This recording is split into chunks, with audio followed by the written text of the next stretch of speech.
کہ ہم جس کے بندے ہیں اس کو پہچاننے کے لیے کیا اس نے کچھ نشانیاں بھی رکھی ہیں؟ اللہ کی نشانیاں میں کھل کر کے عام انداز سے بات کروں گا۔ آپ مسلمان گھر میں پیدا ہوئے، آپ کے باپ داداؤں نے، آپ کے ماحول نے آپ کو بتایا کہ تمہارا پیدا کرنے والا اللہ ہے، یہی تک تمہاری نالج ہے، ہماری نالج ہے۔ اس لیے کہ یہ بھی بڑا کرم و احسان ہے کہ ہمیں سوچ و بچار کر کے اللہ تک پہنچنے کی اس طرح کے ماحول کی ضرورت نہیں آئی۔ برسوں سے ہم انہی گھروں میں پیدا ہو رہے ہیں جہاں اللہ کا ہی نام لیا جا رہا ہے۔ لیکن میں سارے انسانوں کے لیے خطاب کر رہا ہوں، اس روئے زمین پر رہنے والا، چاہے وہ یہودی ہو، عیسائی ہو، ہندو ہو، سکھ ہو، جو بھی ہو، میں سب سے آج یہ بات کہنا چاہوں گا، دنیا کا ایک فارمولہ ہے کہ بغیر کسی کے بنائے کوئی چیز نہیں بنتی، خود سے کوئی چیز نہیں بنتی، تو یقیناً ہمیں بھی کسی نے بنایا ہی تو ہے۔ ہم چھوٹی سی چھوٹی چیز کو دیکھتے ہیں، ان کو کوئی بناتا ہے، خود سے کوئی چیز نہیں بنتی۔ سائنس کے اسٹوڈنٹس بھی ہوں گے ہمارے ساتھ، اور جو سائنس کو پڑھتے ہیں ان کی جو تھیوریاں ہیں سائنسدانوں کی، وہ کیا کہتے ہیں، کائنات کیسے وجود میں آ گئی۔ وہ ملحد ہوں گے جو کہتے ہیں، بے دین لوگ ہوں گے جن کا کوئی دین ہی نہیں، جو کہتے ہیں کہ اچانک دنیا بن گئی اور اچانک ہی ختم ہو جائے گی۔ ایسا کیسے ہوگا؟ ایسا کیسے ہوگا؟ اچانک دنیا بن گئی اور اچانک ختم ہو گئی، کوئی نہیں ہے اس کے آگے پیچھے۔ میرے عزیزو، جو غور و فکر کرنے والے سائنسدان ہیں وہ بھی اب اس نتیجے پر پہنچے ہیں کہ دنیا میں ایک بہت بڑا دھماکہ ہوا تھا کئی ارب سال پہلے، کئی لاکھ سال پہلے، ان کے اعتبار سے، ان کے علم کے اعتبار سے، جس کو یہ بگ بینگ کہتے ہیں۔ بگ بینگ کیا چیز ہے؟ تو سائنسدان یہ کہتے ہیں کہ کئی سالوں تک اس روئے زمین پر صرف سمندر تھا، اور سمندر میں بھی جو گیس ہوتی تھی وہ سب ہائیڈروجن، اور صرف 99% ہائیڈروجن اور 1% صرف آکسیجن کا یہاں پر وجود تھا، جس کی وجہ سے کوئی دوسرا زندہ رہ نہیں سکتا تھا۔ یہ سائنسدانوں کی تحقیق ہے۔ اس کے بعد پھر انہوں نے یہ کہا کہ ایک دھماکہ ہوا اور سمندر سے، پانی سے ہر چیز بنتی چلی گئی، پانی سے بنتی چلی گئی۔ یہ 21ویں صدی میں بات کی جا رہی ہے، یہ بات 21ویں صدی میں کی جا رہی ہے، اور سائنس کے وجود کی تاریخ میں اگر آپ جائیں گے تو زیادہ سے زیادہ کہ 400 سال پہلے تک کی تاریخ ہوگی۔ 16ویں صدی میں، 17ویں صدی میں، 17ویں سینچری میں سائنس کی کچھ نہ کچھ چیزیں ایجاد ہونے لگی جس کو آج ہم سائنس کہہ رہے ہیں۔ اور قرآن میں مولا فرماتا ہے وَجَعَلْنَا مِنَ الْمَاءِ كُلَّ شَيْءٍ حَيٍّ، ہم نے ہر چیز کو پانی سے بنایا ہے۔ یہ رب تعالیٰ فرما رہا ہے، اس کا قرآن عظیم گواہی دے رہا ہے۔ قرآن کس زمانے میں اترا وہ بھی آپ کے ذہن میں ہونا چاہیے، کس زمانے میں قرآن آیا ہے یہ بھی آپ کے ذہن میں اچھی طرح سے فٹ ہونا چاہیے، تاکہ اب سائنس کی تحقیقات اور اس زمانے کو میچ کر کے دیکھ سکیں آپ۔ قرآن اس زمانے میں آیا ہے جہاں یورپ میں لوگ جانوروں کے ساتھ رہتے تھے۔ امریکہ کا تو انکشاف بھی نہیں ہوا تھا، امریکہ نام کا کوئی ملک ہے یہ پتہ بھی نہیں تھا لوگوں کو۔ جتنی دنیا تھی اس میں سب سے زیادہ تہذیب والا ملک، تمدن والا ملک ایران تھا، عرب تھے، روم تھے، باقی سب تو بچھڑے ہوئے لوگ تھے۔ روم، ایران اور عرب کو اس زمانے میں تہذیب والا کہا جاتا تھا۔ ان کی تہذیب کا عالم یہ تھا کہ جب میرے آقا صلی اللہ تعالیٰ علیہ وسلم مدینہ طیبہ میں تشریف لائے، یہ بہت بڑے تہذیب والوں کی بات میں کر رہا ہوں، یعنی بہت نالج رکھنے والوں کی بات کر رہا ہوں۔ اتنا نالج تھا کہ جب میرے آقا مدینہ میں تشریف لائے تو صرف 6 لوگوں کو لکھنا آتا تھا۔ یہ بڑے تمدن والے لوگ تھے، بڑے نالج والے لوگ تھے۔ اس زمانے کا علم یہاں تک پہنچا ہوا تھا میرے عزیزو، باقی یورپ وغیرہ کا حال تو بہت ہی بدتر تھا. یہاں تک کہ آبادی کیسے بنائی جائے یہ سلیقہ اسلام نے بتایا ہے.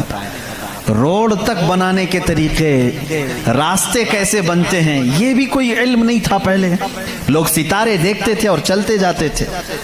آج جو روڈ بنے ہوئے ہیں اس کی ایجاد ہی سیدنا عمر فاروق نے کی ہے رضی اللہ تعالیٰ، کہ عام ایک راستہ ہونا چاہیے، ہائی وے ہونا چاہیے، اس کو پکا بنانا چاہیے کہ لوگ اسی سے گزریں. آج آپ کو راستے اتنے بنے ہوئے ہیں اس لیے کوئی تارا نہیں دیکھتا، صرف سامنے دیکھتے ہیں. اب تارے دیکھیں گے تو پھر بڑا مسئلہ ہو جائے گا. اس زمانے میں تارے دیکھ کر کے چلتے تھے. عزیزان گرامی، یورپ کا حال اس زمانے میں یہ تھا کہ نالج نام کی کوئی چیز نہیں تھی.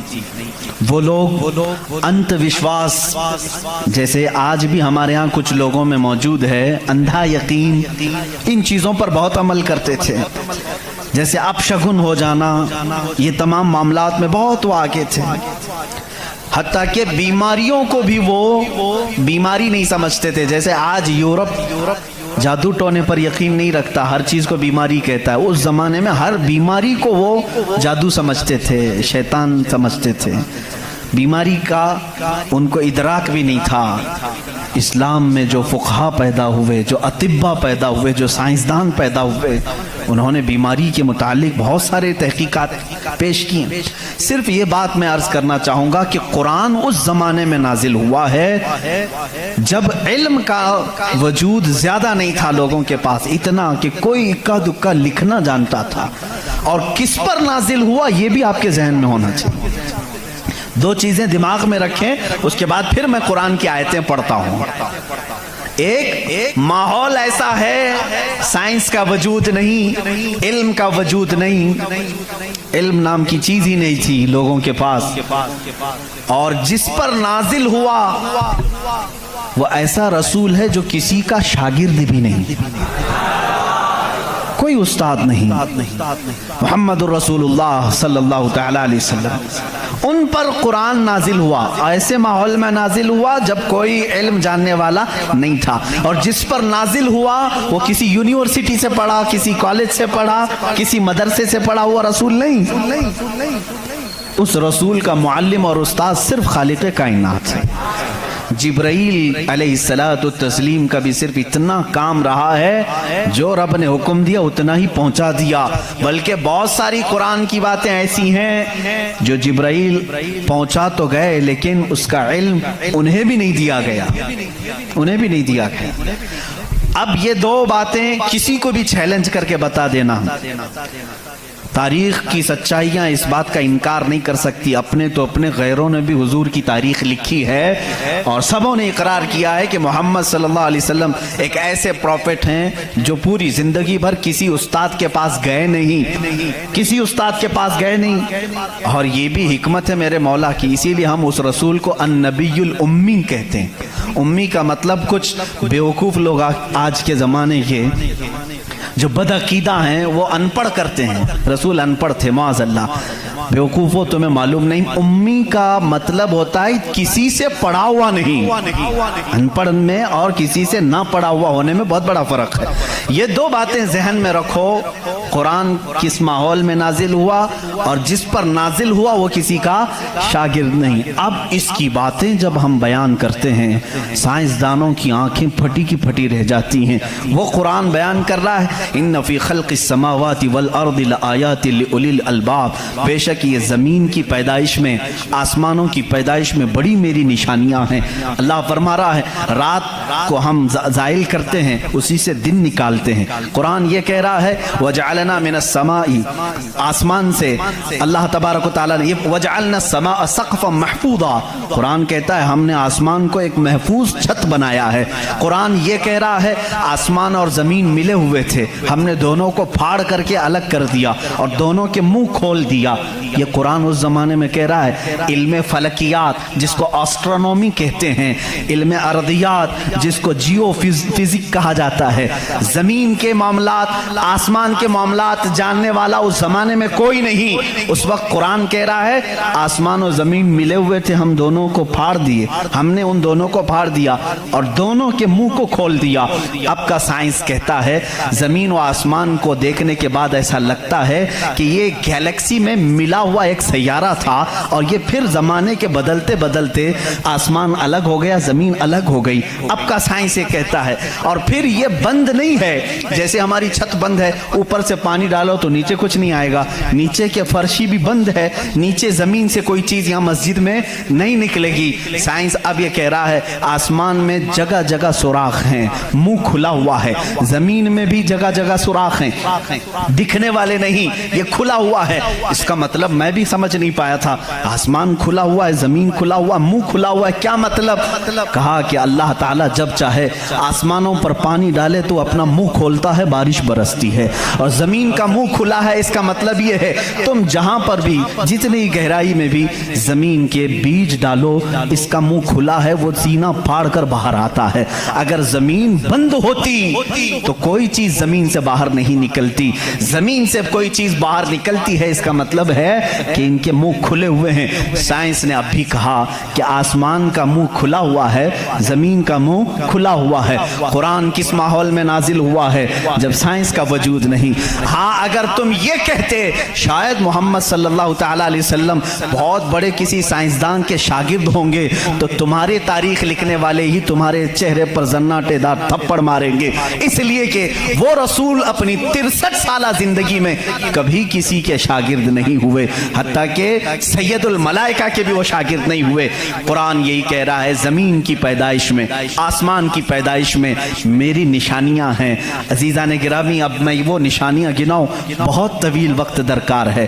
کبھی آپ نے محسوس کیا کہ آسمان اللہ کی نشانی ہے؟ اللہ کی نشانی ہے۔ دیکھیں یہاں سب سے بڑی بات قرآن میں کئی جگہوں پر یہ بات آئی ہے افلا تتدبرون افلا یتدبرون افلا تعقلون افلا تتفکرون۔ اس کا مطلب ہوتا ہے کیوں تم غور و فکر نہیں کرتے، کیوں تم سوچتے نہیں، کیوں تم تحقیق نہیں کرتے، ریسرچ نہیں کرتے؟ رب تعالیٰ بار بار یہ فرما رہا ہے۔ یہ کس کے لیے ہے؟ میں ان لوگوں کے لیے کہتا ہوں جو ایک خدا کو چھوڑ کر کروڑوں کے سامنے جھک رہے ہیں۔ میں ان سے کہتا ہوں تم سوچتے کیوں نہیں؟ کون ہے تمہیں پیدا کیا ہے؟ کون ہے جو تمہیں بنایا ہے؟ قرآن دعوت دے رہا ہے ان کو، سوچنے کی۔ میرا یقین یہ کہتا ہے جو بھی انسان اس کائنات میں ہے اللہ نے اسے اتنی عقل ضرور عطا کی ہے کہ اگر وہ سوچنے پر آ جائے تو اپنے رب تک ضرور پہنچے گا۔ اگر وہ غور و فکر کرنے پر آ جائے تو جھوٹے خداؤں کو چھوڑ دے گا۔ ایک صحابی ہیں حضور صلی اللہ تعالیٰ علیہ وسلم پر ایمان لانے کے بعد وہ کہتے ہیں حضور ایام جہالت میں ہمارے سے 2 ایسے معاملات ہوئے، ایک واقعہ یاد کرتا ہوں تو رونا آتا ہے اور ایک واقعہ یاد کرتا ہوں تو ہنسی آتی ہے۔ جہالت میں ہم کچھ ایسے کام کرتے تھے اسلام لانے سے پہلے کہ ایک واقعہ ایسا ہے کہ ہم رو پڑتے ہیں یاد آتی ہے تو، اور ایک واقعہ ایسا ہے کہ وہ یاد آتی ہے تو ہنس پڑتے ہیں۔ حضور نے پوچھا وہ دونوں کیا ہیں؟ انہوں نے کہا جہالت میں جب ہمارے گھر بیٹی پیدا ہوتی تو ہم اس کا گلا مروڑ کر دفن کر دیتے تھے۔ ہم نے اپنے ہاتھوں سے کئی بچیوں کو دفن کیا، وہ جب بھی یاد آتا ہے تو رو پڑتے ہیں، رونا آتا ہے۔ ہنسی کس بات پر آتی ہے؟ وہ کہتے ہیں ہم جب سفر پر نکلتے تھے تو ہمارے جو خدا ہوتے تھے ان کو آٹے کا بنا لیتے تھے، ہم ویسے تو مٹی کا بناتے ہیں اور پھر پانی میں ڈبوتے ہیں۔ ان کی ذریت آج بھی موجود ہے۔ عرب والوں میں اگر میں بیان کروں کہ ہاتھوں سے خدا بنائے جاتے ہیں تو انہیں یقین نہیں آتا، ہندوستان والوں کو بہت جلدی یقین آئے گا۔ تو وہ صحابی کہتے ہیں ہم آٹے کے بناتے تھے، ان کے جو خدا ہوتے تھے وہ آٹے کے بناتے تھے، کیونکہ مٹی کا پتھر کا اٹھا کر لے کر جانے میں بوجھل ہوتا تھا، وزن ہوتا تھا، اتنے بڑے خدا کو کہاں لے کر کے گھومتے رہے۔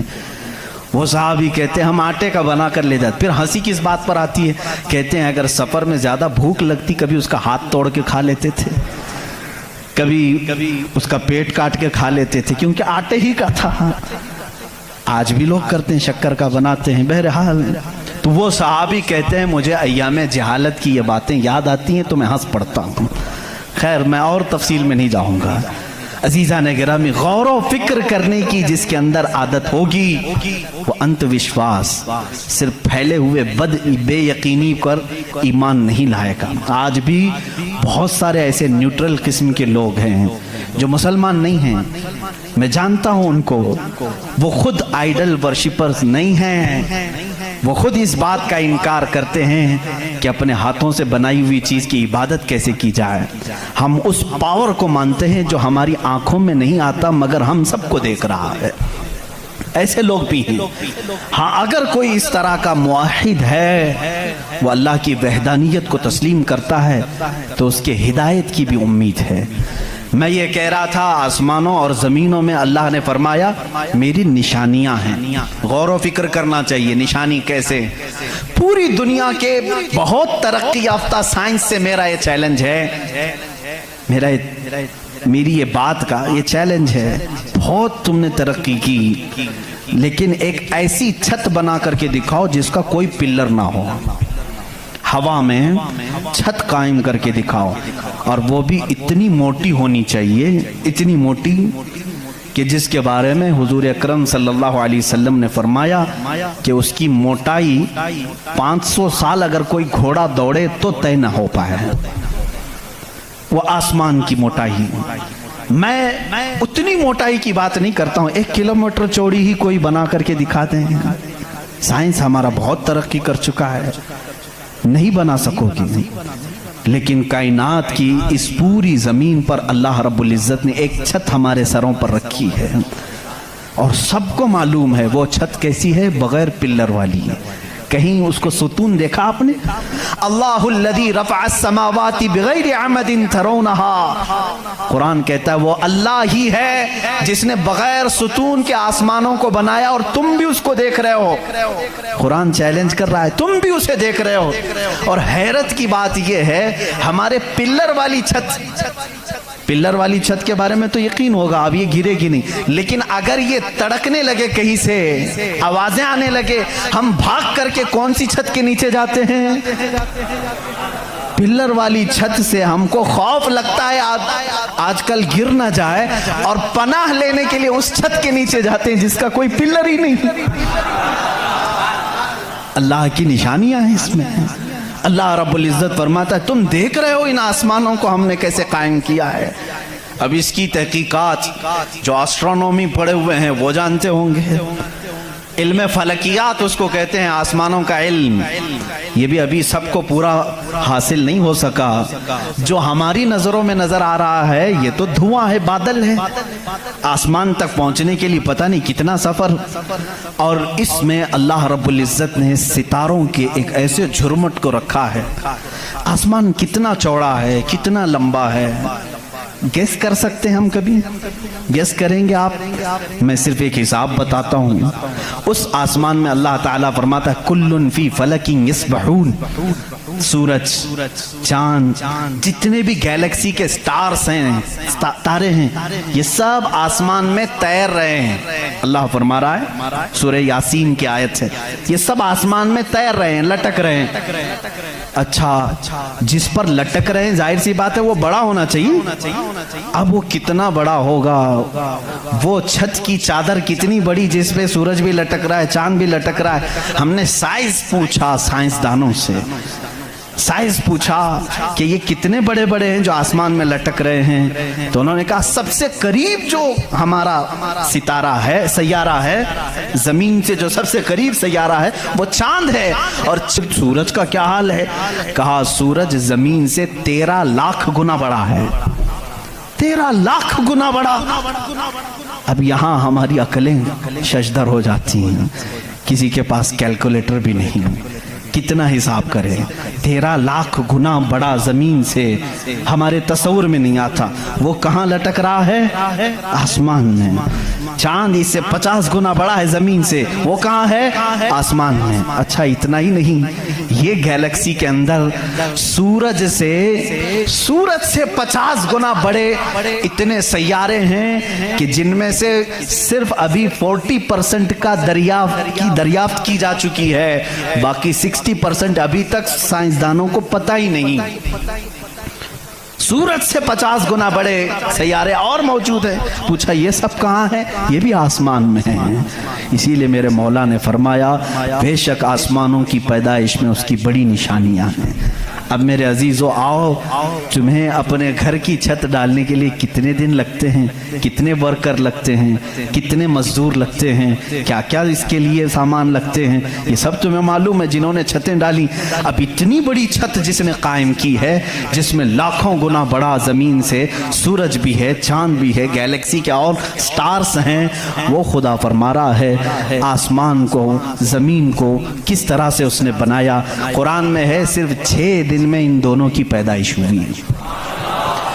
उससे भी बल्कि अल्लाह ताला फरमाता वजअल अर्द फी यौमैन, अल्लाह ने ज़मीन को 2 दिन में पैदा फरमाया, आसमान को, और इसमें जितनी सजावट है, सजावट क्या है? ये पूरे समंदर को रब फरमा रहा है वो ज़मीन की जीनत है, जितने दरख्त हैं वो ज़मीन की जीनत हैं, और आसमान की जीनत क्या है? चांद है, सूरज है, सितारे हैं, ये सब 4 दिन में बने, कुल 6 दिन में इनकी पैदाइश हुई है। कुल 6 दिन में इनकी पैदाइश हुई है। मियाँ हमारी दुकान नहीं बनती 6 दिन में, और वो खालिक कायनात फरमा रहा है 6 दिन में इस पूरी कायनात के जमीन और आसमान की पैदाइश हुई। तो क्या ये अल्लाह रब्बुल इज्जत की निशानियां नहीं है?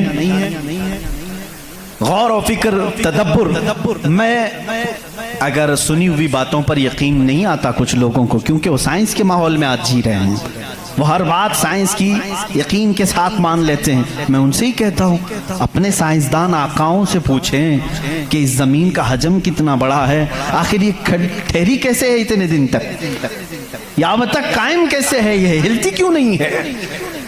अच्छा उसके बाद रब ताला फरमाता है हमने इस जमीन को पानी पर बिछाया है। ऐ अल्लाह तेरे अजाइब कुदरत अजीब दर अजीब हैं, कितने अजीब हैं। आपसे मैं कहता हूँ हौज में या मस्जिद का भी हौज है, जाओ एक चादर उसके ऊपर बिछाओ, टॉवेल लेकर के बिछाओ, कितनी देर तक वो पानी पर खड़ा रहेगा। टॉवेल चादर इसकी मोटाई कितनी है? बहुत पतली सी है, वो mm में आएगी, लेकिन वो आपके इस पानी पर ठहर नहीं सकती। अगर आप कहें मोटी चीज में बिछाऊं, मोटी चीज बिछा करके दिखाओ, कितनी देर वो रुक सकेगी? नहीं रुक सकेगी। और ये अल्लाह ने कुरान में फरमाया हमने पानी पर जमीन को बिछाया, और इसका इनकार साइंस भी नहीं कर रही है। साइंस भी यही कहती है जमीन को जितनी जगह से खोदा जाए पानी ही है। हम भी तो बोरवेल जो निकालते हैं जमीन को खोदने के बाद पानी आता है। अब पानी पर इस जमीन को बिछाया रब तबारक व तआला ने, कितना वजन ये उठाई हुई है, कितना वजन उठाई हुई है। सबसे बड़ा वजन तो उन मुशरिकीन का है जो उस रब को नहीं मानते हैं। ये धरती का बोझ इनको कहते हैं, ये सबको उठाई हुई है। पता नहीं कितने करोड़ों टन इस पर वजन है ये, लेकिन कभी भी हिलती हुई नजर नहीं आती। लेकिन उसको भी कुरान में अल्लाह फरमा रहा है हमने इस जमीन को हिलने से रोकने के लिए जगह जगह पर पहाड़ों को मेख बनाकर गाड़ दिया। वल जिबाल औतादा, और पहाड़ों को हमने मेख बनाकर गाड़ दिया है। अब इसकी तहकीक इस ज़माने में मैंने अपने पढ़ने के ज़माने में इसकी एक तहकीक अपने उस्ताद के पास पढ़ी थी। सफ़ा मरवा के बारे में इख्तिलाफ चल रहा था। सऊदी यहूदी हुकूमत ने सफ़ा मरवा को पूरी तौर पर ख़त्म करने की नापाक कोशिश की और अलग से उन्होंने मसआ बनाया सही करने का। तो इख्तिलाफ उलमा में था कि इन्होंने ज़्यादा चौड़ा कर दिया। उसी ज़माने में ये तहकीक हुई पहाड़ जो है इसका वजूद ज़मीन पर कैसा होता है। उन सऊदियों ने कहा पहाड़ ऐसा ऊपर शेप में ऐसा होता है, ट्रायंगल होता है, ऊपर से कोना होता है, नीचे चौड़ा होता है। इन सऊदियों ने कहा नीचे भी ये जड़ें छोड़ता है, फैलता हुआ जाता है। جیسے درخت اوپر ہوتا ہے اور نیچے اس کی جڑیں پھیلی ہوئی ہوتی ہیں. تو انہوں نے کہا نیچے بھی وہ پہاڑ کا حصہ ہے، اس لیے ہم نے بازو میں بھی راستہ بنایا تاکہ صفا مروہ کی صحیح اگر ہو رہی ہے تو وہ پہاڑوں کے بیچ میں ہی ہو رہی ہے. میرے استاد گرامی مصر کے ہیں، انہوں نے پوری اس پر تحقیق کے ساتھ کتاب لکھی، چیلنج کیا، کہا پہاڑوں کو اگر کھود کر کے دیکھو ہمارا یقین یہ کہتا ہے. انہوں نے بہت سارے دلائل سے ثابت کیا پہاڑ اوپر سے جو اس طرح کے شیپ کا ہوتا ہے، ٹرائنگل اوپر سے، نیچے وہ جڑیں نہیں چھوڑتا بلکہ اندر جاتے جاتے اور باریک ہو جاتا ہے، اندر باریک ہوتے ہوتے ہوتے بہت پتلا ہو کر نیچے تک جاتا ہے. میں نے پوچھا نیچے کتنی اندر تک ہے؟ انہوں نے کہا جو پہاڑ تمہیں اوپر دکھ رہے ہیں یہ پہاڑ کا 1% ہے، باقی 99% پورا نیچے ہوتا ہے. یہ پہاڑوں کی اونچائی، یہ پہاڑوں کی جو اونچائی ہے یہ 1% ہے، 99% پورا نیچے ہوتا ہے. حیرت میں پڑ گئے، اتنا نیچے پہاڑ ہے. کہا یہی تو بات ہے، کیا تم دیوار میں جب میخ ٹھوکتے ہو تو اوپر کتنا دکھتا ہے اور اندر کتنا رہتا ہے؟ 2 انچ کا اگر ہم لے رہے ہیں میخ اور کیل تو اس کا منہ صرف اوپر تھوڑا سا، وہ بھی mm میں ہوگا، اور 2 انچ تک اندر وہ دیوار میں دھسا ہوا ہوگا. اور جب قرآن میں مولا نے فرمایا ہے زمین پر ہم نے پہاڑوں کو میخ بنا کر گاڑ دیا ہے، آج سائنس یہ کہہ رہا ہے کہ پہاڑ 9 گنا نیچے اندر تک موجود ہے. قرآن کس زمانے میں نازل ہوا؟ آسٹرونومی نہیں تھی، آسٹرولوجی نہیں تھی، زمین کے یہ جیو فزک نہیں تھے، آلہ جات نہیں تھے، تحقیق کے لیے مائکروسکوپ ٹیلیسکوپ کچھ نہیں تھا. اس زمانے میں قرآن زمین کے اندر کی بات بتا رہا ہے. یہ عظیم معجزہ ہے قرآن کا میرے عزیزو. اسی لیے قرآن کہتا ہے سوچتے کیوں نہیں، فکر کیوں نہیں کرتے؟ وہی ہے خالق کائنات جس نے اس پورے نظام کو بنا رکھا ہے. یہ اتنی نہیں ہے، یہ جو زمینوں میں نظر آ رہی ہیں ان کی تحقیقات کرتے کرتے کئی لوگوں کی زندگیاں ختم ہو گئی. کچھ چاند کی تحقیق پر چلے، کچھ سورج کی تحقیق پر چلے، کچھ زمین کی تحقیق پر چلے. انسانوں کو بھی اللہ نے یہ علم دیا ہے، یہ عقل دیا ہے. یہ جو سائنسدان اپنی تحقیق کر رہے ہیں یہ کبھی یہ نہ سمجھیں کہ یہ ہماری مارے ہوئے تیر ہیں، بلکہ اللہ اپنے بندوں کو خود اتنی سمجھ بوجھ دیتا ہے کہ وہ اس کی نشانیوں کی کھوج لگائیں اور کائنات کو بتائیں کہ کوئی تو ہے جو طاقت اسے چلا رہی ہے، کوئی تو ہے نظام جو اس کی پرورش کر رہا ہے. لیکن یہ دھوکہ باز بن جاتے ہیں کچھ لوگ کہ وہ تحقیق کر کے سمجھ تو جاتے ہیں لیکن بعد میں جب ان کو علم ہوتا ہے کہ اس کے پیچھے کوئی طاقت ہے وہ بتا نہیں پاتے، اس لیے کہ کفر ان کے دلوں میں رچ بس چکا ہے. آپ کو ایک اور سائنس کے اسٹوڈنٹس کے لیے بھی یہ بات ہے، آپ کو معلوم ہے یہ ستارے جو ہیں سیارے ہیں یہ اپنی عمر مکمل کر کے ابھی ابھی کی بات ہے، یہ سائنس ایک بڑے سائنسدان نے اور ناسا کے لوگوں نے بھی جو خلا پہ جاتے ہیں اسپیس پہ، ان لوگوں نے یہ بات پیش کی کہ ستارے جتنے بھی ہیں گیلیکسی میں اس میں سے کچھ کی عمر ہزاروں سال کی ہوتی ہے، لاکھوں سال کی ہوتی ہے. جب ان کی عمر مکمل ہوتی ہے تو یہ ایک جگہ جا کر کے ٹوٹ جاتے ہیں، داخل ہو جاتے ہیں، جن کو بلیک ہول کہا جاتا ہے. بلیک ہول کیا ہے؟ سائنسدان کہتے ہیں اس کی تحقیق ابھی تک نہیں ہو سکی. ایک بہت بڑا سوراخ ہے، بہت بڑا سوراخ جس میں یہ ستارے جا کر کے ختم ہو جاتے ہیں، ان کی زندگی یہاں ختم ہوتی ہے. کہیں یہ باتیں آپ کو سوکھی تو نہیں لگ رہی ہیں؟ آج بہت ہی زیادہ سائنس بول رہے ہیں. ضرورت اس کے لیے ہے میرے عزیزو، میں اپنے دین کو ان لوگوں کے سامنے رکھنا چاہتا ہوں جو صرف سائنس کو اپنا خدا سمجھتے ہیں. آؤ قرآن پڑھو، قرآن اس کی بنیادیں تمہیں دے گا سائنس کی. بلیک ہول کیا ہے سائنسدان نہیں بتا سکے، جبکہ ان کے پاس اب بڑے بڑی مشینیں ہیں. یہ جو ناسا کے لوگ خلا میں جاتے ہیں 1 سال تک کے لیے چلے جاتے ہیں، کئی مہینوں کے لیے چلے جاتے ہیں اور تحقیقات کر کے لا رہے ہیں. چاند پر انہوں نے کیمرے لگائے اور وہاں کی تصویریں یہ بھیجنے کی بات کر رہے ہیں، لیکن پھر بھی بلیک ہول معلوم نہیں. میں اس محمد الرسول اللہ صلی اللہ علیہ وسلم کی بات کر رہا ہوں جو کسی بھی سائنسدان کا شاگرد نہیں، جو کسی استاد کے پاس بیٹھا نہیں، اس رسول پاک کی زبان سے قرآن کی یہ آیت نکلی سورہ واقعہ کی۔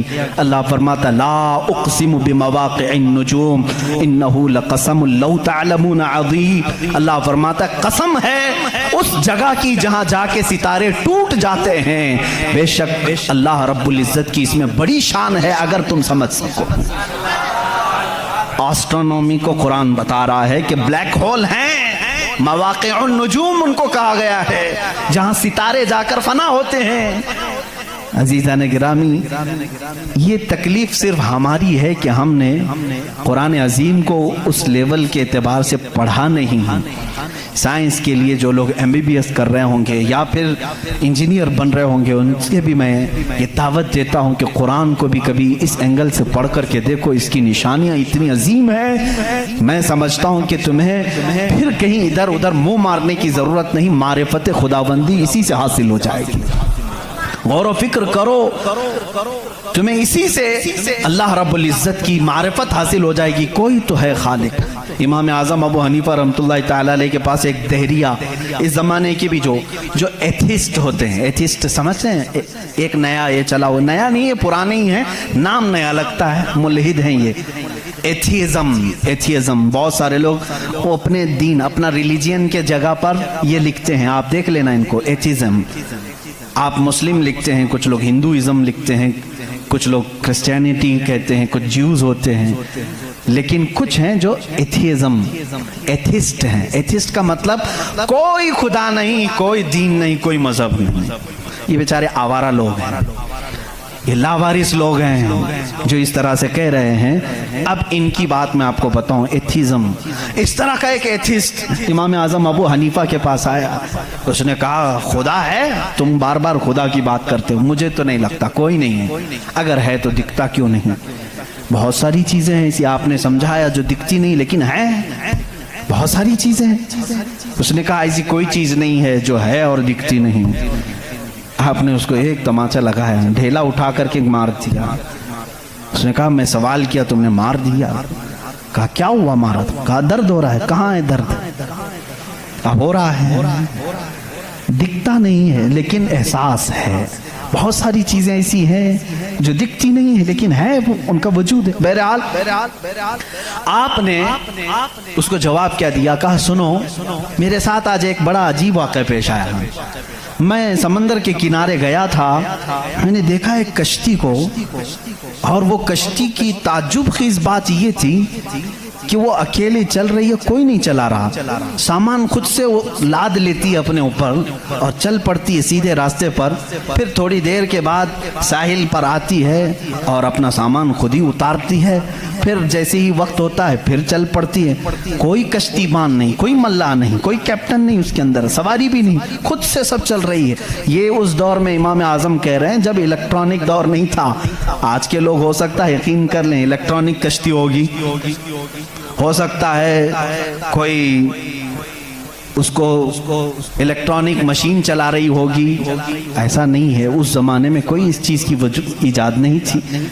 اس نے کہا کیا پاگل پن کی باتیں کر رہے ہو، کس کو بنا رہے ہو تم؟ کیا ایسی کوئی کشتی ہے جو خود سے سامان بھی اتارتی ہے اور چڑھا بھی لیتی ہے اور چلنے بھی لگ جاتی ہے؟ امام اعظم ابو حنیفہ رحمۃ اللہ علیہ نے فرمایا اتنا تیرا دماغ چلتا ہے کہ کوئی کشتی سمندر پر بغیر چلانے والے کے نہیں چلتی۔ یہ پورے دن اور رات کا نظام اور لوگوں کی موت و حیات کا نظام، زمین سے پودوں کو نکالنے کا نظام، برابر وقت پہ موسم کے آنے کا نظام بغیر کسی کے چلائے کیسے چل سکتا ہے؟ کبھی اس میں تاخیر تم نے دیکھی؟ کبھی تم نے یہ دیکھا کہ رات ہوئی نہیں؟ کبھی تم نے دیکھا کہ دن ہوا ہی نہیں؟ وہ اپنے وقتوں پر ساری چیزیں چلا رہا ہے۔ عزیزان گرامی، ان تمام چیزوں میں ایک نشانی ہے اس کے وجود کی۔ اسی لیے اللہ رب العزت نے سورہ اخلاص میں یوں فرمایا قل هو اللہ احد، اے محبوب آپ فرما دے وہ اللہ ایک ہے۔ اب ایک ہونے کی نشانیاں بھی بہت ہیں، ایک ہونے کی نشانیاں بھی بہت ہیں۔ ہم بچپن میں پڑھتے تھے، ہمارے پاس ایک ہمارے والد کتاب پڑھاتے تھے، اس میں ایک سوال ایک بوڑھی عورت سے کسی نے کیا تھا کہ بڑی بھی تم نے اللہ کو ایک مانا ہے؟ کہا ہاں بالکل۔ وہ چرخہ سیلتی تھی، چرخہ جس میں کپڑے سلے جاتے ہیں، मौलवी साहब ने पूछा क्या दलील है कि कोई निज़ाम को चला रहा है, कोई है खुदा? उसने कहा मेरी मशीन ये सबसे बड़ी दलील है मेरे लिए। कहा कैसे? कहा ये जो चक्कर काटती है मशीन, जब तक मैं पाँव हिलाती नहीं ये चरखा चलता नहीं। ये निज़ाम शमसी पूरा बगैर किसी के चलाए कैसे नहीं चलता? कहा अच्छा ठीक है, बड़ी अक्लमंद औरत है, मशीन को ही अल्लाह की निशानी समझ लिया तूने। उस औरत से उन्होंने दूसरा सवाल किया, अच्छा चलो ठीक है कोई तो है चलाने वाला, ये क्यों कहती हो कि वो एक ही है? कहा चलो ठीक है, उसकी भी निशानी मेरी ही मशीन है, उसकी निशानी भी मेरी मशीन है। कहा कैसे? कहा चलो मैं इधर से चलाती हूँ तू उधर से चला, बैठ जा मेरे सामने, मैं इधर से चलाती हूँ तू उधर से चला, फिर देखते हैं कपड़े की हालत क्या होती है। कपड़ा जो है हो सकता है लेडीज की बजाय जेंट्स का हो जाए, जेंट्स की बजाय लेडीज का हो जाए, कुछ का कुछ बन जाए। क्यों? उन्होंने कहा बात तो सही है। उस बूढ़ी औरत ने कहा मैंने अपने चरखे से ही ये दीन सीखा कि अगर कायनात में एक के बजाय दूसरा होता तो झगड़े हो जाते। एक खुदा कहता मैं बारिश बरसाऊंगा, दूसरा कहता नहीं मैं धूप डालूंगा, तीसरा कहता नहीं मैं ठंडी लाऊंगा। इनके झगड़ों में फिर कायनात का निजाम दरहम बरहम हो जाता। लेकिन निजाम बराबर बराबर चल रहा है, इस बात की दलालत है कि चलाने वाले दो नहीं एक ही है, तो नहीं है एक ही है। अगर दो होते, उसी को अल्लाह ने कुरान में फरमाया लौ कान फीहिमा आलिहतुन इल्लल्लाहु लफसदता, अगर जमीन आसमान में दो खुदा होते अल्लाह के अलावा, रब फरमा रहा है जरूर इसमें फसाद हो जाता, जरूर फसाद हो जाता। इसलिए कि एक जो अकल से हमारे दरमियान हमने देखा है जो चला सकता है, वो दो लोग नहीं चलाते, दो लोगों की जहनियत अलग हो जाती। अब इसको फलसफे में आएंगे, जिसको फिलॉसफी कहते हैं, ये भी एक इल्म है। फलसफी लोगों के दिमाग के एतबार से भी हमने इसको साबित किया। अगर दो हैं, पहली बात आपके दिमाग में ये होना चाहिए कि खुदा वो है जो किसी का मोहताज नहीं। इतनी बात तस्लीम करते हो, जो किसी का मोहताज नहीं। जब ये फार्मूला तुम्हारे दिमाग में है तो आप दो को लेकर के आओ, दो को लाओगे तो दोनों का दिमाग एक साथ नहीं चलेगा, या तो फिर मशवरे से चलेंगे। मशवरा करेगा तो एक दूसरे का मोहताज होगा, और जो मोहताज होगा वो खुदा नहीं होगा।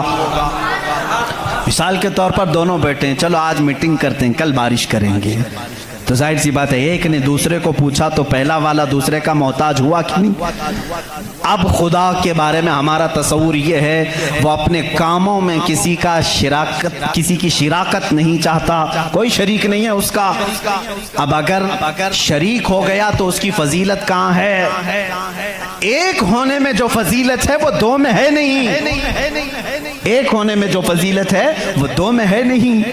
इसीलिए हम लाखों करोड़ों के सामने सर झुकाने वालों से कहते हैं मान लो एक ही को तस्लीम करो। इसलिए कि जितने अदियान हैं दुनिया में तकरीबन सबके यहाँ एक तस्वुर है खुदा का तस्वुर। एथिज्म को छोड़ करके मैं बाकी सब की बात करूं, हिंदुओं के नजरियात में भी खुदा का तस्वुर है, कोई तो है, एक भगवान के कुछ भी नाम लें। ईसाइयों के मजहब में यही हमारे रब्बे जुल जलाल का तस्वुर है, खुदा का वो भी यकीन करते हैं। यहूदी भी खुदा को मानते हैं, सिखों के यहाँ भी है। तकरीबन दुनिया में जो भी रिलीजियस है, किसी मजहब को मानता है, उन सब मजहबों में खुदा का तस्वुर है। लेकिन अब ये झगड़ा है कि मानने में कौन खुदा है कौन नहीं है। यहां तक तो सब मुत्तफिक हैं, है कोई तो है, लेकिन यहां आकर के चूक जाते हैं कि किसको मानना चाहिए किसको नहीं। इसलिए मेरे अजीजों, इस्लाम ने वो निशानियां रब्बे जुल जलाल के वाहिद होने की और उसके ताकतवर होने की रखी हैं जिसको आज तक दुनिया इनकार नहीं कर सकी, और कुरान के इस मौजज़े को आज तक कोई चैलेंज नहीं कर सका। मैं साइंसदानों से भी कहता हूं, आपको एक बात ये भी मैं बता दूं, अभी 18वीं सदी की बात है। 18वीं सदी में अमेरिका का सफर करने वाले एक साइंसदान ने एक नई चीज का इंकशाफ किया। अटलांटिक ओशियन में या समंदर के एक हिस्से में एक ऐसी जगह है जो बिल्कुल ही डार्क है, डार्क स्पेस उसको कहते हैं, यानी वहां रोशनी बिल्कुल नहीं। सूरज की एक किरण भी वहां नहीं आती, इतना वहां पर, इतनी वहां तारीकी है। ये कब? 18वीं सदी में, यानी आज से 200 साल पहले की बात है। उसने इंकिशाफ किया, दुनिया को बताया, मैंने एक ऐसी जगह देखी बहुत ही डार्क है, बहुत अंधेरा है। वो जब वापस आया तो उलमाए रब्बानीयीन ने सूरह नूर की कुरानी आयतें पढ़ी। अल्लाह फरमाता है कि इज़ा अखरज यदहु लम यकद यराह व मन लम यजअलिल्लाहु लहू नूरन फमा लहू मिन नूर। अल्लाह फरमाता है हमने कायनात में एक ऐसी जगह रखी है कि उस पे अंधेरियों पर अंधेरियां हैं, अगर तुम हाथ भी निकालोगे तो हाथ भी नजर नहीं आएगा, हाथ भी नजर नहीं आएगा। ये कहाँ का? ये इल्मुल बहर जिसको कहते हैं, समंदरों का इल्म रखने वाला, जो पूरी जिंदगी समंदरों की खोज में लगा दिया, वो ला करके बताया। उसने सोचा मैं बहुत बड़ा तीर मारा हूं, लेकिन जब बताया कुरान पढ़ने वालों ने कि ये तो कुरान में है, अल्लाह फरमा रहा है एक डार्क स्पेस है कायनात में जहां तुम हाथ भी निकालोगे तो नहीं नजर आएगा, इतना डार्क है। वो सटपटा गया, परेशान हुआ, मैं इसकी तहकीक करूंगा। ये कुरान में आई कैसे बात? सबसे पहला दुनिया का मैं इंकिशाफ करने वाला हूं, मैं इसको सबको बताने वाला पहला फर्स्ट आदमी मैं हूं। ये पहले से कहां से आ गई कुरान? फिर वही दो बातें मैं बताता हूं मेरे अजीजों। उसको भी यही झटका लगा कि ये कुरान उस जमाने में नाजिल हुआ जब साइंस का वजूद नहीं था, और उस पर नाजिल हुआ जिसको दुनिया में किसी ने सिखाया नहीं था। बाद में फिर उसने ये सोचा शायद हो सकता है प्रॉफेट मोहम्मद सल्लल्लाहु अलैहि वसल्लम समंदरों का सफर बहुत करते होंगे, उनके समंदरों के सफर में शायद कभी ये जगह आ गई होगी, इसलिए उन्होंने अपने मन से कुरान में ये लिख दिया होगा। उसने ये नतीजा निकाला। लेकिन दूसरे ही दिन उसे फिर बड़ा झटका ये लगा कि जब सीरत मुस्तफ़ा पढ़ा उसने, अल्लाह अकबर, हुजूर की 63 साला जिंदगी में आपने एक मर्तबा भी समंदर का सफर किया ही नहीं। ये बहुत बड़ा झटका लगा कि वो मोहम्मद सल्लल्लाहु अलैहि वसल्लम कभी पूरी जिंदगी में समंदर का सफर किए ही नहीं। मेरे अजीजों, इस बात में गलत फहमी में ना आना कि वह समंदरों को नहीं जानते थे। वो मेराज का सफर करने वाला रसूल समंदरों को जरूर जानता है, लेकिन ये हिकमत इलाही थी कि कभी समंदर के सफर करने का इत्तेफाक नहीं हुआ। अब उसे झटके पर झटका ये लगा जो कभी समंदर को गया ही नहीं, वो अगर अटलांटिक ओशियन में मौजूद डार्क स्पेस को बताता है तो जरूर वो अपने पेट से नहीं बता रहा है, वही उसको बताया होगा जिसने डार्क स्पेस बनाया है।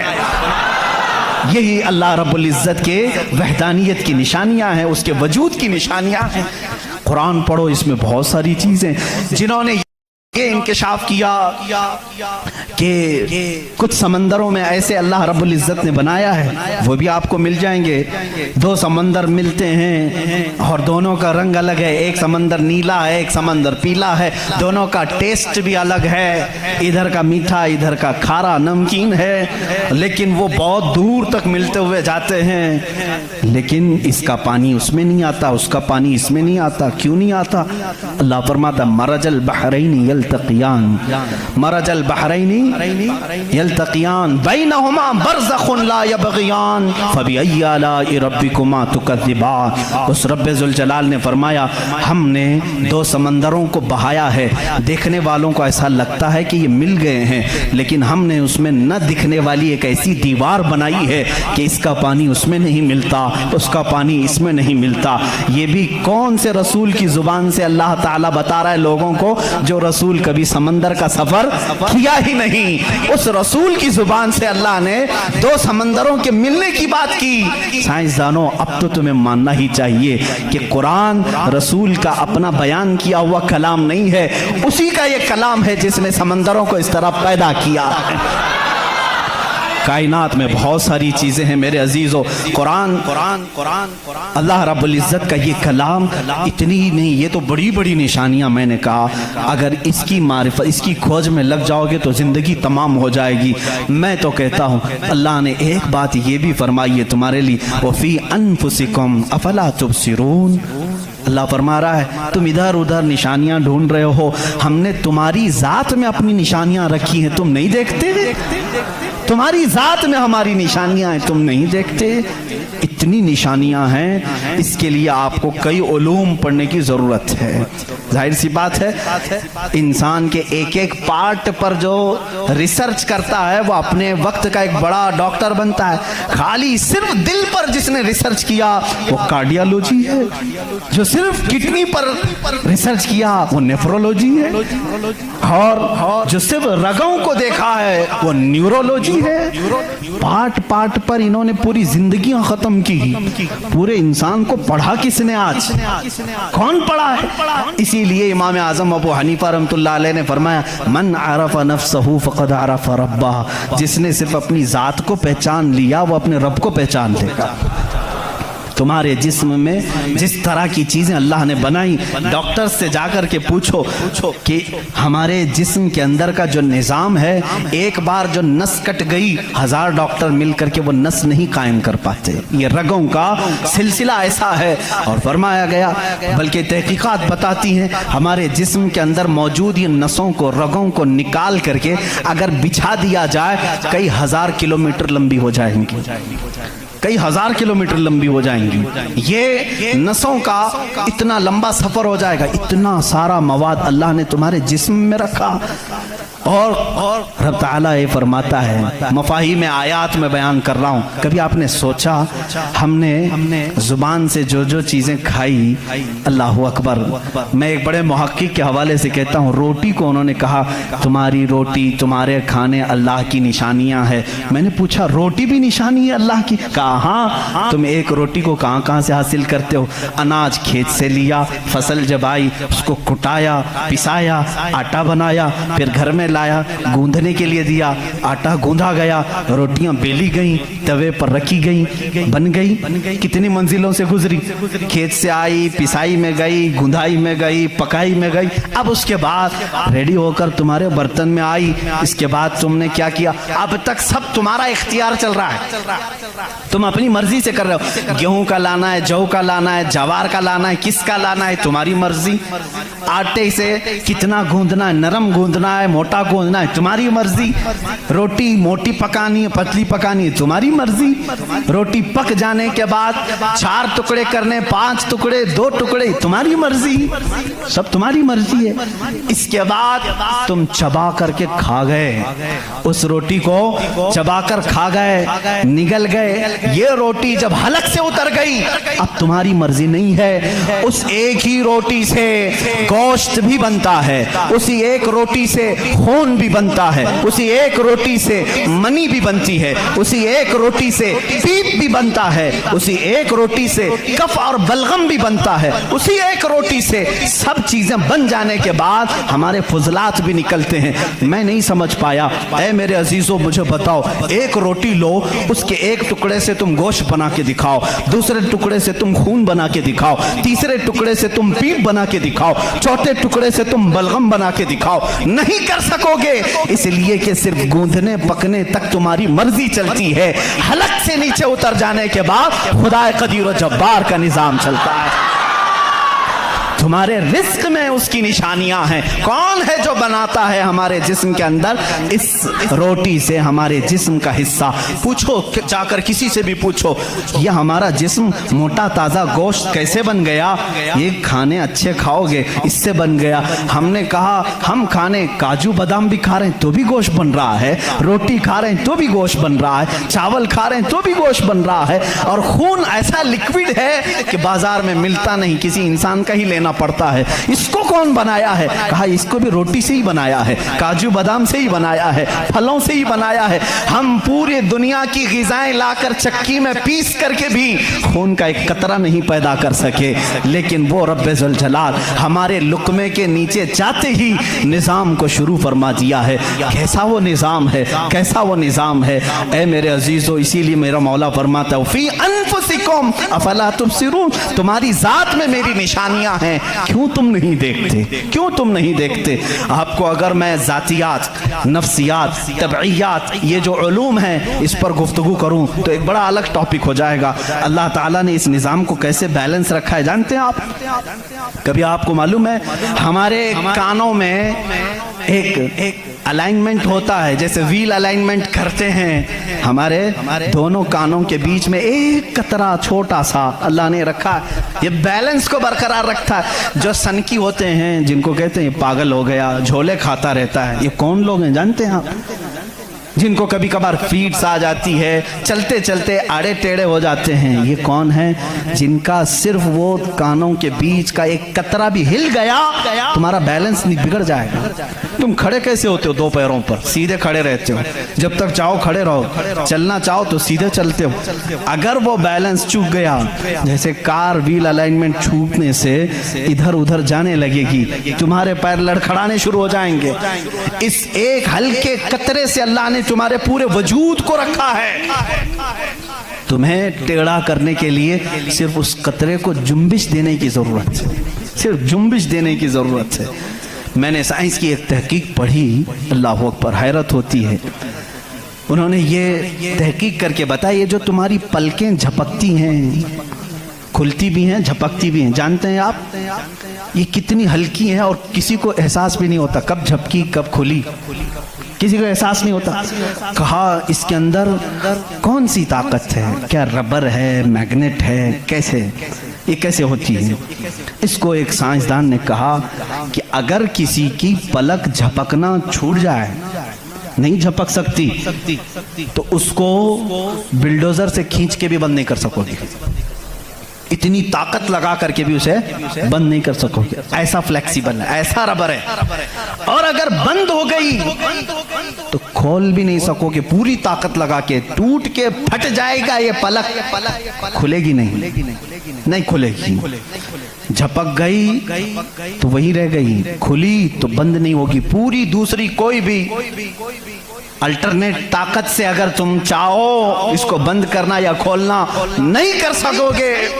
उन्होंने कहा बस हमारे इन पलकों में अल्लाह ताला ने एक हल्का सा रबर रखा है जो फ्लेक्सिबल है और बगैर तुम्हारे चाहे भी ये हिलती है, बंद होती है। और कहा कि अगर इन पलकों में ये झपकने और खुलने का मादा ये ख़त्म हो जाए, ये रबर, ये फ्लेक्सिबिलिटी ख़त्म हो जाए, तो वो इंसान पागल हो सकता है, बल्कि आँख न बंद होने की वजह से वो मर भी सकता है। वफ़ी अनफुसिकुम अफला तुबसिरून। हम इन तमाम नेमतों को समझ नहीं पाते, बल्कि दिन में हजारों बार झपकते हैं, खोलते हैं, एहसास नहीं है इस नेमत का। अगर ये बंद होना खत्म हो जाए या बंद हो गई, खुल ना सके, तो क्या कर ले जाओगे? कुछ नहीं कर सकोगे। बल्कि मेरे अजीजों, तुम्हारे जिस्म पर मौजूद ये रोंगटे, ये बाल भी अल्लाह की अलामत हैं, निशानियां हैं। जानते हो बाल सब एक ही तरह के हैं, लेकिन अभी 2 ही दिन कबल मैं पढ़ रहा था, जहन क्या है जाता नहीं इन चीज़ों की तरफ, क्योंकि मामूल पे चल रहे होते हैं। एक साहब ने मुझसे सवाल किया कि हजरत बाल जो है हमारी आंखों पे भी हैं, पलकों में, और ऊपर भौं पे, आईब्रो भी हैं, और बाल सर पे भी हैं और दीगर जगहों पर हैं। सर के बाल और दीगर जगहों के बाल बढ़ते हैं, ये बाल बढ़ते क्यों नहीं? बाल सेम है, बाल सेम है, ये बढ़ते नहीं, और ये बढ़ते ही रहते हैं, इनको जितना काटो बढ़ते ही रहते हैं। ऐसा क्या है? अल्लाह अकबर। उस दिन मुझे हैरत हुई, मैंने कभी इस चीज पर तवज्जो नहीं की, कभी नहीं सोचा। हो सकता है आपका जहन न गया हो। पढ़ने पर एक मुहक्किक ने यह भी लिखा है, देखने में ये सारे बाल एक तरह से हैं, इन बालों में सारी चीजें एक ही तरह की हैं, देखने में ये काले हैं तो वो भी काले हैं, कुव्वत भी इनकी सेम है, लेकिन अल्लाह रब्बुल इज़्ज़त ने उन बालों में बढ़ने का खून रखा है, इन बालों में बढ़ने वाला खून आता तक नहीं है, आता तक नहीं। अजीज़ान गिरामी, उसकी ये निशानियां हैं बहुत सारी, इसकी तहकीकात फिर किसी मौके पर मैं अर्ज करूं। और पेट के अंदर मौजूद चीज़ें जो अपना निज़ाम खुद ब खुद चला रही हैं, नहीं चला सकोगे, नहीं चला सकोगे। दिल जितनी मर्तबा ये धड़कता है, इसके अंदर जो प्रेशर है, कहा गया है ये जो खून को दबा करके जिस्म में फैलाता है। इसके मुतालिक साइंस ये कहता है इतना प्रेशर है कि दुनिया में किसी फव्वारे पे, किसी फाउंटेन में इतना प्रेशर नहीं होगा जितना दिल में प्रेशर है। और ये इतनी तेजी से एक बार पंप करता है कि खून पूरे जिस्म में नाखून तक आ जाता है। एक बार के पंप पर एक बार इस तरह दिल ने दबाया खून को बार, तो खून नाखून तक पहुंचता है। इतना प्रेशर उसके अंदर है। अमेरिका की एक लेबोरेटरी में एक पाकिस्तानी आलिम दीन गए थे, कार्डियोलॉजी थे वो डॉक्टर। वो एक आलिम को लेकर के गए और कार्डियोलॉजी नहीं, रेडियोलॉजी भी गालिबन कुछ है जिसमें आवाजें सुनने का आला होता है, एक मशीन होती है जिस्म के अंदर हरकत करने वाली हर आवाज को उसमें सुना जा सकता है। पलक आप झपकते हैं, आप सांस लेते हैं तो इसकी आवाज कैसी होती है। तो उन्होंने कहा आज चलिए लेबोरेटरी में मैं आपको बताता हूं कि दिल की आवाज, हम तो यहाँ हाथ रखते हैं तो धक धक धक की आवाज आती है। तो उन्होंने कहा हम आपको इससे सुनाते हैं। एयरफोन लगाए गए, बड़ी बड़ी मशीनें थी, हल्की सी भी वहां पर हवा भी आती तो उसकी जोर आवाज आती है। वो एक लैब है। ये आलिम दीन कहते हैं मैंने सुना दिल की आवाज। मैंने पूछा उस डॉक्टर से कि आपके हाँ हर आवाज का नाम लिखा गया है, दिल जो आवाज करता है इसका क्या नाम है आपके यहाँ? कहते हैं दिल जो है लप लप लप लप ये आवाज करता है, साइंस में ये लिखा गया है। वो मुस्कुरा है, कहा थोड़ी सी खता हो गई, बल्कि दिल कहता है रब रब रब रब। हर इंसान का दिल जो धड़कने की आवाज आती है मशीनों से उन्होंने खुद सुना। हाँ हो सकता है कुछ तोतले लोग होते हैं रा को ला कह जाते हैं, हो सकता है तुम्हें लप लप लप सुनाई दिया हो, मगर मेरा ईमान ये कहता है हर दिल रब रब रब ही कहता है। जो उसको धड़कन दिया है अगर वो दिल उसे याद ना करे, अजीज़ा ने गिरामी कायनात की बहुत सारी चीज़ें उसकी निशानियां हैं, समंदरों में उसकी निशानियां हैं। आपको मालूम है समंदरों का इल्मुल बहर जिनको मालूम है, जो गौते लगाते हैं वो कहते हैं ज़मीन पर जितनी मखलूक़ात है इसके 10 गुना ज़्यादा मखलूक़ात समंदरों में मौजूद है। समंदरों में यहाँ जितने कीड़े देख रहे हो, कितने मकोड़े देख रहे हो, यहाँ जितने किस्म की मखलूक़ात आप देख रहे हैं इसके 10 गुना ज्यादा मखलूक़ात समंदरों के अंदर है। कौन है जो उनके रिस्क का इंतजाम करता है? कौन है इनकी परवरिश पर? समंदरों का इल्म अलग है। कहते हैं हम अंदर जाते हैं तो उसके अंदर इतनी चीजें कि हर बार नई चीजें दिखती हैं। और उन्होंने कहा कि कई लाख किस्म की मछलियां गिन ली गई, लेकिन हर बार गोता लगाते हैं तो फिर नए रंग की मछली नजर आती है। इनको रंग देता कौन है उसके अंदर? अजीज़ा ने गिरामी समंदरों के इल्म में लोगों ने कहा इसकी गहराइयों में क्या क्या मौजूद है। कुछ बातें तो अकल तस्लीम करती हैं, जैसे आपको मैंने कहा समंदर में मछलियां हैं, अंदर पेड़ पौधे भी हैं, आप सब तस्लीम करेंगे होते होंगे, मखलूक़ात हैं, हाँ होते होंगे, सब होते होंगे। लेकिन एक कुरान के फरामीन तफासिर में ये कहा गया है समंदर के अंदर आग भी है। आप कहां से तस्लीम करोगे? समंदर के अंदर आग है, कैसे तस्लीम करोगे? जाहिर सी बात है तुम इनकार करोगे। पानी और आग हो ही नहीं सकता, और वो भी पानी हल्का फुल्का पानी नहीं, समंदर का जोशीला पानी। और यहाँ पर इस्लाम में ये बातें कही गई हैं कि समंदर के अंदर आग है। लेकिन ये दुनिया को उस वक्त नजर आ गया जब सुनामी आई थी।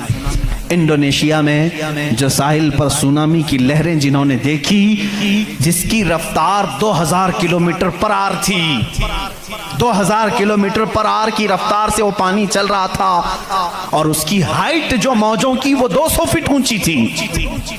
200 फीट ऊंची लहरें 1000 किलोमीटर पर आवर की रफ्तार से जब जा रही थी, तो मुशाहिदा करने वालों ने कहा जब वो लहरें चलती थी तो पीछे आग के शोले निकलते थे, समंदर में आग के शोले निकलते थे। आज साइंस इस बात को तस्लीम कर चुका है, समंदर में कई ऐसे पहाड़ हैं जो आतिश फिशा हैं, जिनको वोल्केनो कहा जाता है, आग उगलने वाले पहाड़ हैं। आग उगलने वाले पहाड़ हैं, वो कई महीनों में और सालों में अपने अंदर मौजूद आग को बाहर उगलते हैं तो समंदर में तुग़यानी आ जाती है, समंदर के अंदर मौजों की भंवर आ जाती है। ये तमाम चीज़ें आज साइंस कह रहा है, मेरा मौला कुरान में इस चीज़ को बयान फरमा रहा है। जबकि फिर मैं आपको बता रहा हूँ, कुरान उस माहौल में उतरा जब साइंस नहीं था, और उस रसूल पर उतरा जो समंदरों का सफ़र नहीं किया था। अल्लाह तबारक व तआला ने पहाड़ों के इल्म के मुतालिक कुरान में बयान फरमाया, सितारों के इल्म के मुतालिक, समंदरों के इल्म के मुतालिक, ज़मीन का ये जियो फिजिक हो, एस्ट्रोनॉमी हो, सितारों का एस्ट्रोलॉजी हो, इल्मुल फलकियात हो, उसके बाद नबातात, ये पेड़ पौधों के इल्म के लिए भी कुरान मौजूद है। अल्लाह रब्बुल इज़्ज़त इनके मुतालिक भी फरमा रहा है, इनके जोड़ बनाए गए। आज दुनिया ये कह रही है कि एक पेड़ को दूसरे पेड़ से लगाते हैं तो फल अच्छे आते हैं, फल अच्छे आते हैं। ये हदीस पाक में मिलता है। मदीने तैयबा में कलमी करते थे सहाबा उस वक्त, खजूरों की, अजीज़ा ने गिरामी, पेड़ पौधों की जब तहकीकात होती हैं तो अब इस पर भी साइंस हैरान है कि हमने फूलों को देखा, ये फूल जब खिलते हैं तो इसमें अचानक आकर के पेंट कौन कर जाता है, ये रंग कौन डालता है। हमने दरख्तों को हरा ही देखा है, हरे ही होते हैं, लेकिन जब फूल निकलते हैं तो ये रंग आता कहां से है। उसकी तहकीक करते करते डालियों को लोगों ने चीर दिया, पत्तों को फाड़ दिया, लेकिन फूल का रंग पूरे दरख्त में कहीं नहीं पाया, कहीं नहीं पाया। इन पौधों को और इन फूलों को कौन रंग देता है। बल्कि हद तो ये है मेरे अजीजों, उसकी सबसे बड़ी चीज ये निशानियों में से ये भी है कि पेड़ पौधों को तुम लहलहाते हुए आज देखते हो, इनकी पैदाइश पर क्या तुमने गौर व फिक्र नहीं किया, ये कैसे पैदा होते हैं, कैसे निकलते हैं। अल्लाह अकबर, इनको तुमने जमीन के अंदर बो दिया था, मिट्टी डाल दी थी और उस पर पानी डालकर बराबर कर दिया था, लेवल कर दिया था, और अचानक दूसरे दिन तीसरे दिन जाकर देखते हो वो जमीन का सीना चीर कर बाहर आया हुआ है। इतना ही नहीं, वो छोटा सा कोंपल निकला हुआ पौधा बाहर आता है। अब वो कितनी चीजों को फेस करता है, हवाओं का भी मुकाबला कर रहा है, तूफान भी आ रहे हैं, लेकिन वो पौधा वहीं लगा ही लगा है। छोटे पौधे को बड़ी से बड़े तूफान हिला के नहीं कर सके। कौन है वो हल्के पौधे की हिफाजत कर रहा है। बड़ी बड़ी हवाओं से, वो बड़ी बड़ी ताकतों को उड़ा ले जाने वाली हवाएं आती हैं, लेकिन हल्के पौधे की हिफाजत हो रही होती है। वो फसलें लाने तक कौन है उनकी हिफाजत करता है। कुरान में 20वें पारे की शुरू की आयतें पढ़ोगे आपका यकीन ताज़ा हो जाएगा। अम्मन खलक़स समावाति वल अर्द व अंज़ल लकुम मिनस समाई माअ फ़अंबतना बिही हदाइक़ ज़ात बहजा मा लकुम अन तुंबितू शजरहा अइलाहुम मअल्लाह। क्या अल्लाह के सिवा कोई है? अल्लाह फरमाता, कौन है जिसने ज़मीन को तुम्हारे लिए करार बनाया? कौन है जो ज़मीन को फाड़ करके उसमें नहरें बनाया? कौन है जो तुम्हारे लिए आसमानों को छत बनाया? कौन है जो इसमें से तुम्हें रंग बिरंगे पौधे निकालता है? क्या अल्लाह के सिवा कोई है? इलाहुम मअल्लाह। इस तरह की 5 आयतें जिसमें सवाल है इलाहुम मअल्लाह, क्या अल्लाह के सिवा कोई है? अब मेरे अजीजों, मैंने आसमानों की बात की, ज़मीनों की बात की, गैलेक्सी की बात की, पेड़ पौधों की बात की, समंदरों की बात की, बल्कि मैंने तुम्हारे ज़ात की भी बात की। तुम्हारे जिस्म में मौजूद हर अज़ु, हर पार्ट अल्लाह की निशानी है, अल्लाह की निशानी है। तुम में से कोई भी एक अज़ु दूसरा डुप्लीकेट बना नहीं सकता। बनेगा तो साफ नजर भी आएगा। आंख चाहे तो बकरे की लगा लो, लेकिन दिखाई कुछ भी नहीं देगा। इस आंख के अंदर जो चीज मौजूद है वो दूसरा इसकी कॉपी कर नहीं सकता। रोबोट तो बहुत बना लिए, लेकिन जीने वाला, फीलिंग रखने वाला इंसान दूसरा तख्लीक नहीं किया जा सका। बल्कि वो कुरान में अल्लाह चैलेंज कर रहा है, तुम तो इंसानों के अभी ये कह रहे हैं कि जनीन बनाए जा रहे हैं, यानी हम डुप्लीकेट इंसान बनाने की कोशिश कर रहे हैं। यहूदी इस पर रिसर्च कर रहे हैं, लेकिन मौला तो फरमा रहा है कि ये एक मक्खी भी बना नहीं सकेंगे। 17वें पारे का आखिरी सफ़ा है जिसमें रब तबारक तआला फरमाता है कि लन यख्लुकू ज़ुबाबन वला इज्तमऊ लह, ये सारे के सारे मिलकर के एक मक्खी नहीं बना सकेंगे। ज़अफ़त तालिबु वल मतलूब, ये कितने ही कमज़ोर किस्म के लोग हैं जो दूसरी तख्लीक की बात कर रहे हैं। इसीलिए मेरे अजीज़ हो, जब कोई बना नहीं सकता, इसीलिए इस्लाम ने कहा अपने हाथ हाथों से भी कोई जिस्म न बनाओ, इसलिए कि तुम खुदा बनने की कोशिश कर रहे हो। बनाना किसी के जिस्म को सिर्फ काम है, अल्लाह का काम है। अपने हाथों से कोई चीज तामीर यानी शक्ल और सूरत वाली कोई भी चीज न बनाओ जो अल्लाह की तख्लीक है। ऐसी चीजें जिसमें जान है, जो चलती फिरती हैं, इन चीजों को बनाने के लिए मना इस्लाम ने इसीलिए किया कि तुम कुदरत की तशबीह चाहते हो, अल्लाह रब्बुल इज्जत की बराबरी करना चाहते हो, तुमसे ये मुमकिन भी नहीं हो सकेगा। देखते हो आज हमारे यहाँ नाटक है, हमारे यहाँ लोगों का अंधविश्वास हम देख रहे हैं। बेवकूफ़ी की हद हो गई आज भी कि लोग अपने हाथों से जिसको बनाए। मैं आपको बनाऊं, खुदा कौन है, तुम्हारा यकीन क्या होना चाहिए और दुनिया क्या चाहती है, मैं सबको खुलेआम मैसेज दे रहा हूँ, सबके लिए। कुछ लोग ये समझते हैं हमको खुदा बनाना पड़ेगा, पैसे लाना पड़ेगा, बना नहीं सकते तो मार्केट में जाना पड़ेगा, लाल पीला काला नीला खुदा खरीद करके लाना पड़ेगा, और उसके हाथ भी होंगे, 4 होंगे कि 5 होंगे कि 6 होंगे, ऐसे हाथों वाला हमको लाना पड़ेगा। कैसे? अरे वो खुदा चल के भी नहीं आएगा, उसको उठा करके लाना पड़ेगा, बैठेगा खुद नहीं बिठाना पड़ेगा, सोएगा खुद नहीं सुलाना पड़ेगा, और उठेगा भी खुद नहीं उठाना पड़ेगा, और उसे वो डूबेगा भी खुद नहीं डुबाना पड़ेगा, टूटेगा भी खुद नहीं तोड़ना पड़ेगा, खाएगा कुछ नहीं उसे जबरदस्ती खिलाना पड़ेगा लोगों को दिखाने के लिए। लोगों ने अगर अपने दिमाग से इसको खुदा समझा है तो मैं कहता हूं मुसलमान का अकीदा यह है, मैं मजबूर हूं, मैं अगर नहीं सो सकता तो वो सुलाता है, मैं अगर उठ नहीं सकता तो वो उठाता है। मैं खुदा को उठाता नहीं, मैं खुदा को बिठाता नहीं, बल्कि मेरा अकीदा यह है खुदा मुझे बिठाता है, खुदा मुझे चलाता है, खुदा मुझे सुलाता है, खुदा मुझे खिलाता है, खुदा मुझे पिलाता है। जब मुझे भूख लगे तो वो खिलाता है, जब मैं नंगा हूं तो वो पहनाता है, जब मेरी जान चली जाए तो वो मेरा हिसाब करता है। हम उस खुदा की तस्लीम, उस खुदा का अकीदा रखते हैं कि हम मोहताज हैं, वो मालिक व मुख्तार है। अकीदा ये हो अपने हाथों से बनाई हुई चीज को, अरे तुम्हें तो फख्र करना चाहिए, अरे आज तू खुदा बना बैठा है, उसको फख्र से देखो, कहो अरे तू क्या खुदा है, मैं ही तो बनाया हूं तुझे। कभी बनाने वाला ये कह सकता है ना।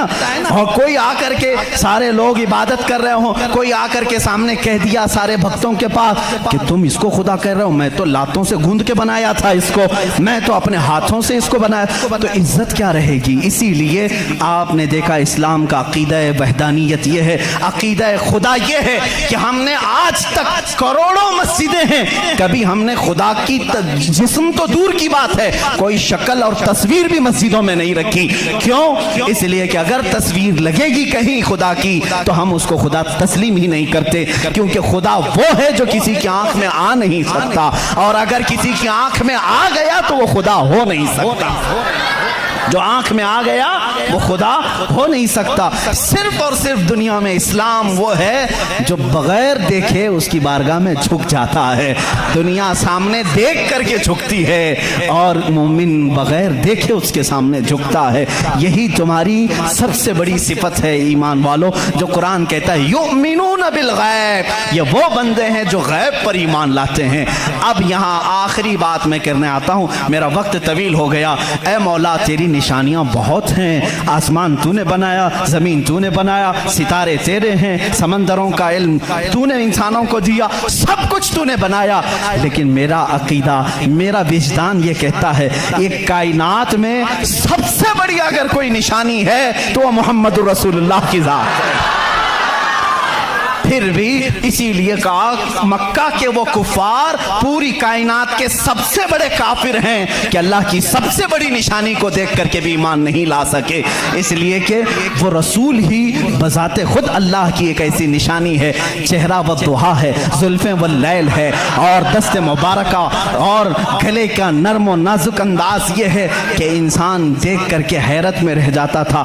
मुस्तफ़ा करीम सल्लल्लाहु अलैहि वसल्लम की ज़ात पर जब मैं गुफ्तगू करूँगा इंशाअल्लाह ये बताऊंगा मेरे अजीजों कि कायनात में सबसे बड़ी निशानी मेरे नबी की ज़ात है, मेरे आका की ज़ात है। और ये भी आपको तस्लीम करना पड़ेगा, आज हम जो झुक रहे हैं मस्जिदों में बगैर खुदा को देखे हुए, किसने बताया कि खुदा है? अगर वो मोहम्मद ना होते تو ہم کو خدا کا ادراک بھی نہ ہوتا.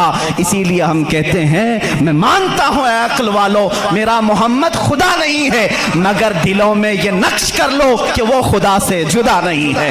وآخر دعوانا ان الحمدللہ رب